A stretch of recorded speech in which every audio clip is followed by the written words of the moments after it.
इस जमाने में मौत सस्ती हो गई है। आदमी बाइक में स्पीड देता है, पीछे से आके कोई ठोक देता है, चला गया।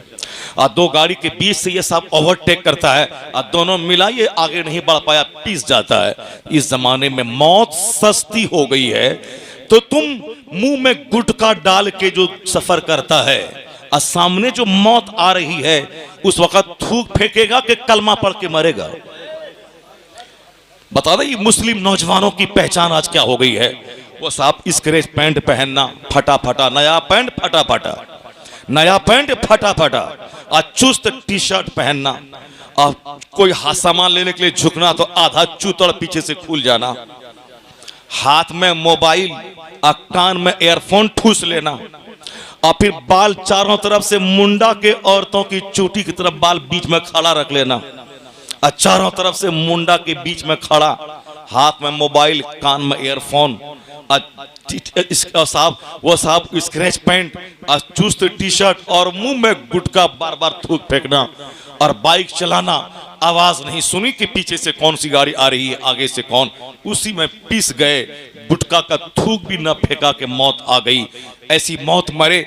बुजुर्गों ने कहा था कि हर वक्त मरने के लिए तैयार रह, अपने मुंह को गुटखा के थूक से खाली रख, ताकि जब लगे कि मौत आ रही है कलमा पढ़ ले।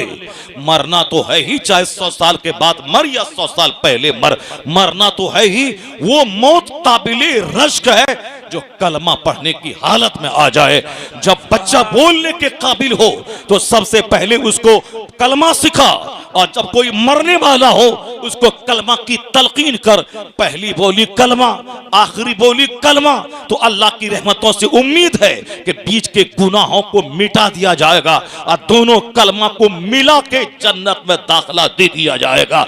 इसलिए छोड़ दे गुटखा खाना और छोड़ दे मुंह में थूक से भर लेना, और मुंह को हमेशा पाक रख। जब मुंह में से बदबू आएगी फरिश्ता उस बदबू से दूर हो जाएंगे। यहाँ तो लहसुन और प्याज खाकर मस्जिद में जाने की ममानियत आई है।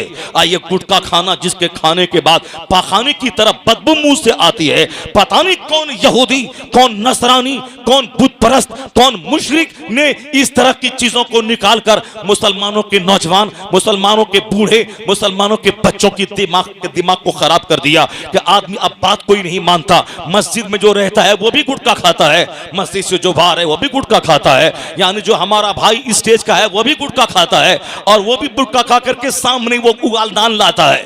वो स्टेज जहां जन्नत की बात, रहमत की बात, फरिश्ते की बात, कुरान की बात, हदीस की बात, और यहां से उगालदान ला के पच पच थूक उसमें फेंक रहे हैं, और साहब थूक फेंकने के लिए बाहर जा रहे हैं। और इसी फिक्र की वजह से हजार गुफ्तगू होती रहे, कोई मोबाइल घुमाता है, कोई स्क्रीन टच करता है, कोई वैसे करता है। ये बताएं कि वो सारी जिंदगी अगर बदअखलाक बन के जिंदा रहे, उसी हालत में मर जाए, किसका कसूर है? हमारा तजुर्बा ये बताता है कि हर जलसे में नई नई बात सीखी जाती है। आदमी अपनी बदअखलाकी से तौबा करता है, हर दिन उसमें इस्लाह का एक नया पहलू आता जाता है। यहां तक कि मरने से पहले पहले मुसलमान विलायत की खुशबू महसूस करके दुनिया से हालत ईमान में चला जाता है।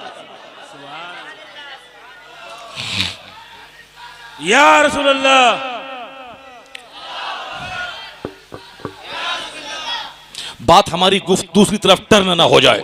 मैंने बीच में एक बात कह दी, तंज यही था समाज की के नौजवानों की उस गिरी हुई सोच पे तंज ये था, शायद के सीने में गुफ्तगू से ठेस पहुंचे और वो अंदर से तिल मिला के जूंज ला के उनकी गैरत जब जगे कि मैं मुसलमान हूं और मैं क्या कर रहा हूं।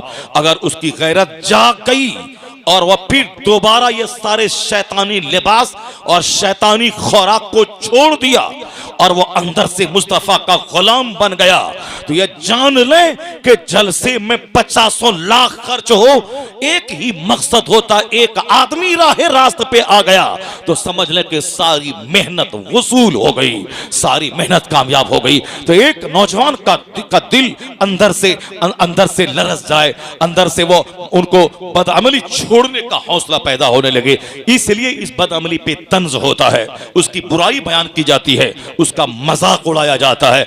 और याद रख लेना, जो किसी फिल्म के जोकर के हाथ का धागा देख के हाथ बांधेगा, किसी क्रिकेटर का गले का चैन देख के चैन पहनेगा, या किसी आम डांसर को देखने के बाद वह पांव में और हाथ में और गले में वह धागा और साफ लोहे का कड़ा पहनेगा, तो अब उनका अंजाम उसी डांसर के साथ जहन्नम में होगा, उनका अंजाम उसी फिल्म एक्टर के साथ जहन्नम में होगा।